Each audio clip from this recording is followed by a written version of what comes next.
Number 75 is the only non-Speedway rider in this episode. We have to pay homage to this guy because he was famous. He was probably more famous than most Speedway riders of the day. And who is that? It's Gene, the dancing machine. More beer! Gene was a fixture at the Costa Mesa Speedway. Everybody loved Gene, the dancing machine. And what was he famous for? He was running around the stands, walking on the wall, and he was yelling, "More beer!"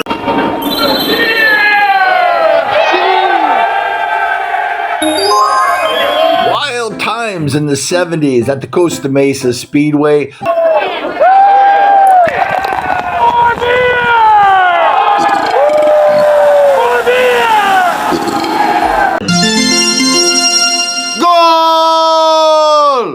Even to this day, Gene, the dancing machine, he's helping Speedway. He's donating money to help the races during pandemic times. There is really the #1 super fan, the first super fan. And we thank you so much, Gene, for all you do for Speedway and have done since the 70s. And that's Gene, the dancing machine. Hey, I like beer. Number 74 was the most famous Speedway rider to never complete a race. He was a lot of fun. Everybody loved him. He was just a hoot and a holler and a really good guy. And who is that? It's Tumbleweed Walton. It's Tumbleweed Walton. Oh yeah. Tumbleweed Walton passed away a few years ago. Rest in peace, Tumbleweed.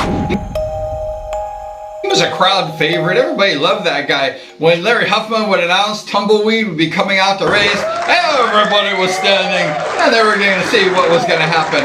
I happened to be a D3 rider at the time, and he raced next to me, and I looked over at him one time and said, "Oh my God, if this guy falls on me, I'm dead." Moving on to number 73, best top rider in the 70s. His father owned one of the most iconic restaurants in the Garden Grove, Anaheim area. They served the Southern catfish food. It was famous, and I happened to be childhood friends with this guy. I grew up in the guy's house, jumping bicycles off the house into the pool. He was a great guy. His number was 125, and that was Paul BELISLE.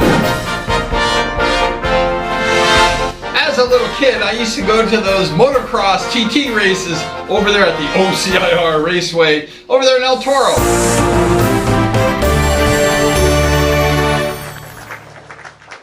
Paul passed away a few years ago, rest in peace. I'm good friends with his wife Eileen, and we all love and respect Paul.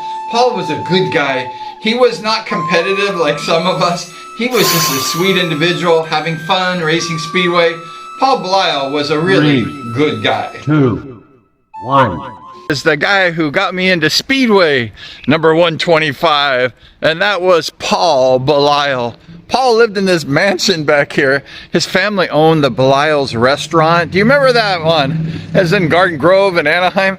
And Paul got me into Speedway. He got me jealous. You know, his family had a lot of money, and he had a nice green Jeep pickup truck with a brand new Jawa Speedway bike in there. And I got really jealous, and I said, God, I gotta have one of those Speedway bikes.